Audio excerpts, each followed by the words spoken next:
Uh, I'm like, let me count the ways. So essentially, our assessments, again, I think they really could be positioned in many ways as another capitalistic aspect of what I just discussed. What I just explained.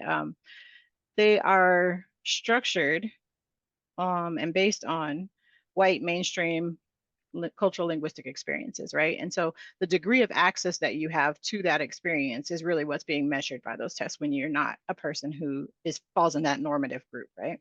But it's a moneymaker. So we purchase these assessments for $9 million because they cost a lot. Obviously was in the wrong profession. Should have taken a left during my my studies, but obviously the money is there, right? You get these standardized tools that are structured on white cultural linguistic expectations and experiences, and then you test everybody and you say, oh, these are the outliers, right? And so what it's really doing is separating those who have that access from those who do not, instead Mm. of actually assessing the language that they may have and may be able to use. And so rather than qualifying and quantifying the type of language that a student uses based on who they are and their cultural linguistic background, what we're doing is we're holding that up against this standard, this quote unquote standard that has nothing to do with their lived experience, and then saying somehow they fell short.